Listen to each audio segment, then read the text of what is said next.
Hello dear students, welcome back to BB classes. आज की हमारी वर्कशीट है फिफ्थ क्लास के स्टूडेंट्स के लिए। ये वर्कशीट है आपकी इंग्लिश की बच्चों, और ये वर्कशीट नंबर है 177। यह आपकी 24 फरवरी की वर्कशीट है और आपकी मैरीगोल्ड की बुक से ली गई है। और ये जो चैप्टर है वो है हु विल बी निंगथाउ, ठीक है। और पेज नंबर है 176 से लेकर 185 तक। बच्चों, इससे पहले इस चैप्टर पर हम काफ़ी वर्कशीट्स कर चुके हैं, तो ये जो वर्कशीट है ये उसके आगे की वर्कशीट है, ठीक है। तो चलिए हम अपना आज का वीडियो शुरू कर लेते हैं। मगर उससे पहले बच्चों, अगर आपने अभी तक मेरे चैनल बेबी क्लासेस को सब्सक्राइब नहीं किया है तो मेरे चैनल को सब्सक्राइब ज़रूर कर दें। चलिए अब हम आगे बढ़ते हैं। यहाँ पर देखिए, good morning students, you must have enjoyed the story who will be Ningthou, learned new vocabulary, interesting facts about Manipur. Let's do a quick revision of what we have learned so far. तो यहाँ देखिए बच्चों, आपने जो story है who will be Ningthou definitely enjoy की होगी। और इस जो ये स्टोरी है इसके थ्रू आपने नई वोकेबलरी, ठीक है, न्यू न्यू वर्ड सीखे और बहुत ही इंटरेस्टिंग फैक्ट्स जो मणिपुर के बारे में इस स्टोरी में आपको बताए गए हैं, जैसे न्यू वर्ड्स हैं और वहाँ पे किस तरीके से एक राजा या क्वीन का चुनाव होता है उसके बारे में बताया गया है। अब यहाँ पर ये जो हमारी वर्कशीट है बच्चों, ये है एक रिवीजन वर्कशीट। तो चलिए अब हम जान लेते हैं कि आपने प्रीवियस वर्कशीट्स में जो पढ़ा वो आपको कितना याद है। तो यहाँ पर देखिए बच्चों, क्वेश्चन नंबर ए, इसमें देखिए, at the end of the story the king said Lima is one who doesn't hurt anybody in the kingdom. तो यहाँ देखिए बच्चों, जो आपकी स्टोरी थी हु विल बी निंगथाउ, इसके एंड में जो स्टोरी खत्म हो रही होती है तो वो जो किंग होते हैं वो क्या कहते हैं, वो कहते हैं कि लीमा यानी क्वीन जो है वो होती है जो किसी को भी हर्ट, अपने जो राज्य में किसी भी व्यक्ति को, क्या, किसी भी चीज़ को भी हर्ट नहीं करती है। जैसे इस कहानी में जो उनकी बेटी थी सेनेटोम्बी, वो नेचर से प्यार करती थी, जानवरों से प्यार करती थी, लोगों से प्यार करती थी। सिर्फ लोगों से ही नहीं, नेचर से, जानवरों से भी प्यार करती थी, बर्ड से प्यार करती थी, है ना।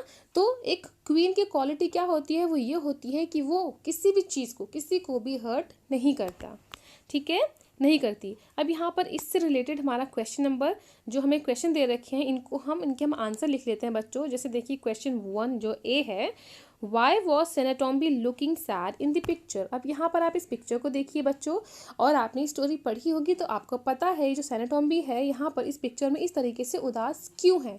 तो बताइए बच्चों, चलिए हम इसका आंसर लिख लेते हैं कि सेनेटोम्बी उदास क्यों थी। सेनेटोम्बी इसलिए उदास थी क्योंकि जो राजा का चुनाव हो रहा था उस प्रक्रिया के दौरान जो ये पेड़ था उसको काट के या मार के मतलब काट देते हैं इस पेड़ को, है ना, इस प्रक्रिया में। तो जब ये पेड़ कट जाता है तो देखती है सेनेटोम्बी कि पेड़ मर चुका है, ख़त्म हो चुका है, तो उसको बहुत दुख होता है, वो बहुत सैड हो जाती है, ठीक है। तो ये होगा इसका आंसर बच्चों। चलिए हम यहाँ पे इसका आंसर लिख लेते हैं। तो यहाँ देखिए बच्चों, जो हमारा क्वेश्चन ए है उसका आंसर हमने यहाँ पर लिख लिया है। इसका आंसर है Sanatombi was sad because the banyan tree died. तो जो सेनेटोम्बी थी वो इसलिए सैड थी क्योंकि जो बनियान ट्री था वो मर चुका था, वो कट चुका था ना, तो वो एकदम से ख़त्म हो चुका था, मर चुका था। तो इसलिए जो सेनेटोम्बी थी उसको बहुत दुख हो रहा था इस बात से, ठीक है। अब यहाँ पर देखिए बच्चों question B, what have you learned from Sanatombi. अब इस कहानी के माध्यम से ये बताइए कि आपने सेनेटोम्बी में, इसमें जो लड़की है सेनेटोम्बी, उससे क्या सीखा। तो इसका आंसर देखिए बच्चों, Sanatombi made me learn to love the nature, ठीक है। तो सेनेटोम्बी से मैंने ये सीखा कि सेनेटोम्बी ने मुझे ये समझाया कि हमें अपने नेचर से प्यार करना चाहिए, ठीक है। हमें अपने आसपास की जो नेचर है, आसपास की जो सभी चीज़ें हैं उन सब से प्यार करना चाहिए।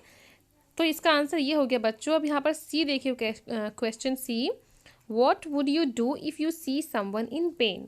तो इसका आंसर देखिए बच्चों, if I see someone in pain I will help him और हर, ठीक है। अगर मैं किसी को परेशानी में देखूंगी तो मैं उसकी मदद करूंगी, ठीक है। तो इसका आंसर हमने ये लिख लिया बच्चों। अब आगे देखिए क्वेश्चन बी, यहाँ पर देखिए, read the story and state whether the following statements are true और फॉल्स। अब यहाँ पर हमको कुछ बच्चों स्टेटमेंट्स दिए गए हैं और इनको पढ़ के हमें ये बताना है कि जो स्टेटमेंट है इसमें से कौन से ट्रू है और कौन से फॉल्स हैं, ठीक है।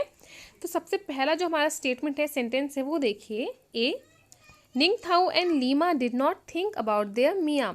तो जो निंगथाओ जो राजा और रानी थे वो अपनी जो प्रजा है उनके बारे में, मियाँ मतलब जो अपनी प्रजा है, ठीक है, उनके बारे में बिल्कुल नहीं सोचते थे। तो नहीं, ये फॉल्स है, क्योंकि निंगथाओ एंड लीमा जो थे वो अपनी प्रजा के बारे में बहुत सोचते थे, अपनी प्रजा की भलाई के बारे में ही सोचते थे, ठीक है। तो इसके आगे आप आंसर लिखिए बच्चों, इसको लिख लीजिए फॉल्स यानी एफ, ठीक है।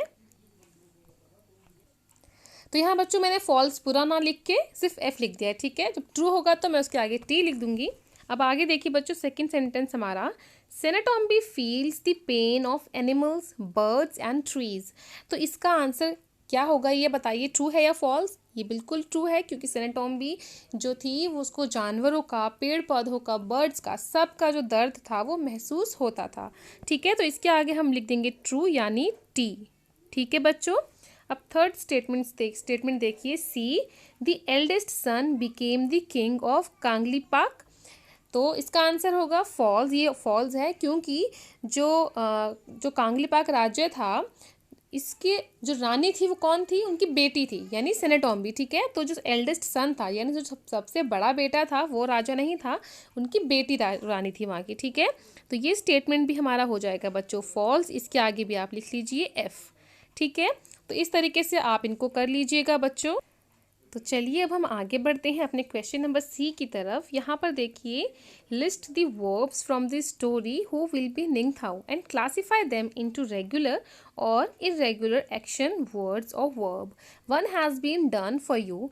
तो बच्चों आप लोगों ने जो रेगुलर और इरेगुलर एक्शन वर्ड्स थे या वर्ब्स थे उनके बारे में पढ़ा है। तो ये रिविजन वर्क है, तो आपको पता होगा रेगुलर एक्शन वर्ड्स कौन से होते हैं और इरेगुलर एक्शन वर्ड्स कौन से होते हैं। रेगुलर एक्शन वर्ड्स में बच्चों वर्ड में जो नॉर्मल वर्ड होता है एक्शन वर्ड, उसमें एंड में ईडी या डी लगता है, ठीक है, तो वो बन जाते हैं रेगुलर एक्शन वर्ड्स। इसी तरीके से जो नॉर्मल इरेगुलर एक्शन वर्ड्स होते हैं उनमें क्या होता है, उन नॉर्मल वर्ड्स में एक्शन वर्ड्स में लग जाता है आखिर में ई नहीं लगता है, ठीक है। तो वो जो इरेगुलर एक्शन वर्ड्स होते हैं वो विदाउट ईडी होते हैं, उनमें जैसे इसमें ईडी लगता है तो इसमें ईडी नहीं लगता है, इसलिए ईडी ना लगने की वजह से इनको इरेगुलर एक्शन वर्ड्स या वर्ब्स कहते हैं, ठीक है। तो यहाँ पर देखिए जो स्टोरी में हमारे कुछ जो एक्शन वर्ड्स आए हैं उनको हमने यहाँ पर इस तरीके से कैटेगराइज करके लिख लिया है। जो रेगुलर एक्शन वर्ड्स हैं यानी जिनमें एंड में जो नॉर्मल वर्ड्स हैं एक्शन वर्ड्स, उनमें जब ईडी लग रहा है तो वो रेगुलर एक्शन वर्ड्स हो जाएंगे। जैसे एक देखिए, लव से बन जाता है लव्ड, कॉल से बन जाएगा बच्चों कॉल्ड, शाउट से बन जाएगा शाउटेड, आखिर में लग जाएगा ईडी। उसी तरीके से टर्न से बन जाएगा टर्न्ड, ठीक है, एंड में देखिए यहाँ पर लगा हुआ है ईडी ना। इसी तरीके से जो लैंड वर्ड है, लैंड से हो जाएगा लैंडेड, और चेंज जो वर्ड है एक्शन वर्ड वो बन जाएगा चेंज्ड, जब हम उसमें ईडी एंड में ऐड कर देंगे तो ये बन जाएंगे बच्चों इरेगुलर एक्शन वर्ड्स, ठीक है। अब यहाँ पर हमने इस तरफ हमने कुछ इरेगुलर, माफ़ कीजिएगा ये रेगुलर है ना, हाँ, इनको हमने इरेगुलर वर्ड्स को हमने यहाँ पर लिख लिया है। जैसे देखिए बच्चों आप, तो इरेगुलर जो एक्शन वर्ड्स हैं ये देखिए एक हमें करके दिखा रखा है, ये है वेंट, ठीक है। तो इसी तरीके से अब इन वर्ड्स में देखिए यहाँ पर किसी भी वर्ड में आखिर में ईडी या डी नहीं लगा है। देखिए मेट, ठीक है, मीट से बन जाएगा मेट, कम से हो जाएगा केम, थिंक से हो जाएगा थॉट, रन से हो जाएगा रैन, और टेक से हो जाएगा टुक, ठीक है। तो इस तरीके से ये जो वर्ड्स हैं ये इरेगुलर एक्शन वर्ड्स हमने यहाँ पर जो हमारी स्टोरी में आए हुए हैं वो वर्ड्स हमने यहाँ पर लिख लिए हैं। इनको आप लिख लीजिएगा बच्चों, आपकी स्टोरी में ऐसे बहुत सारे वर्ड्स आए हुए हैं, ठीक है। तो आप कोई से भी वर्ड्स यहाँ पर लिख सकते हैं रेगुलर एक्शन वर्ड्स और इरेगुलर एक्शन वर्ड्स की कैटेगरी में, ठीक है। तो यहाँ पर मैंने आपको कुछ लिख कर दिखा दिए हैं।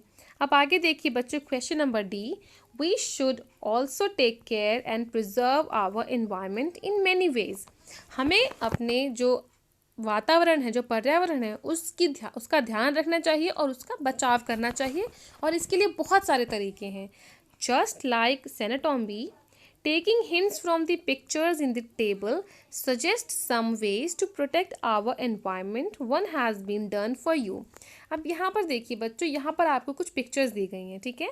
इन पिक्चर्स की हेल्प से आपको कुछ ऐसे चीज़ें बतानी हैं जिससे आप अपने एनवायरनमेंट को, ठीक है, उनको प्रिजर्व कर सकते हैं, उनकी केयर कर सकते हैं, जैसे कि सेनेटोम्बी करती थी।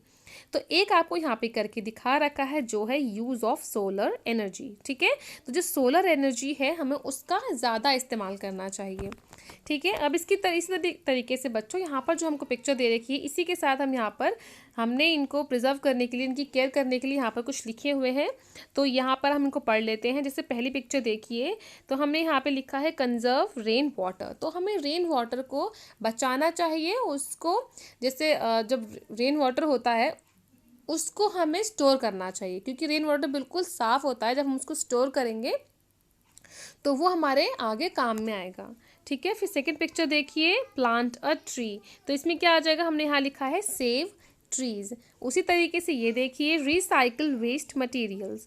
तो जितना हो सके उतना चीज़ों को हमें रिसाइकल करना चाहिए, जब तक हम उसका अच्छे से इस्तेमाल कर सकते हैं। जितना हम उसको रिसाइकल कर सकते हैं हमको उसको रिसाइकल करना चाहिए। ठीक है, यहाँ पर यूज़ ऑफ सोलर एनर्जी तो हमें दे ही रखा है। इसके बाद देखिए बच्चों, turn on electricity when not in use. जब भी आप इलेक्ट्रिसिटी यूज़ नहीं कर रहे हैं तो उसको स्विच ऑफ ज़रूर करें। फालतू में लाइट जला के ना रखें। अगर आप फ़ोन चार्ज लगा रहे हैं तो जब फ़ोन चार्ज से निकाल ले तो स्विच ऑफ ज़रूर करें चार्जर का। ऐसे ही लोग क्या करते हैं, फ़ोन को चार्ज से निकाल देते हैं और स्विच ऑफ नहीं करते हैं, तो ज़रूर उसको ऑफ़ करें। आप अपने कमरे से कहीं बाहर जा रहे हैं तो पंखे बंद करें, वहाँ के लाइट्स ऑफ करें, और जितना हो सके जो नेचुरल लाइट होती है ना, जो सूरज की रोशनी होती है, उसका इस्तेमाल करें। ठीक है, और उसके बाद यहाँ पर देखिए आखिर में जो है वो है do not use plastic bags. ठीक है, हमें हमेशा कपड़ों के बैग इस्तेमाल करने चाहिए, प्लास्टिक के बैग्स इस्तेमाल करने ही नहीं चाहिए। प्लास्टिक हमारे अर्थ के लिए, हमारे नेचर के लिए बहुत ज़्यादा हार्मफुल है। ठीक है बच्चों, अब इसके बाद यहाँ पर देखिए, let's have some more fun by doing exercises given on page number 142 of the English workbook. आपकी इंग्लिश वर्कबुक में पेज नंबर 142 में जो आपको एक्सरसाइज दी गई हैं बच्चों, उनको आप ज़रूर कर लीजिएगा। तो ये देखिए बच्चों, इसी के साथ हमारा आज का ये वीडियो यहीं पर कंप्लीट होता है। इन वीडियो को पॉज करके आप सारे आंसर्स लिख सकते हैं। आप अगर आपको बच्चों ये वीडियो पसंद आता है तो इसको लाइक ज़रूर करें और अपने दोस्तों में शेयर भी ज़रूर कीजिएगा। चलिए, जल्दी मिलूंगी आपसे एक नए वीडियो के साथ। तब तक पढ़ते रहें, बढ़ते रहें। Thanks for watching. और हाँ, मेरे चैनल बीबी क्लासेस को सब्सक्राइब ज़रूर कीजिएगा बच्चों। Bye bye.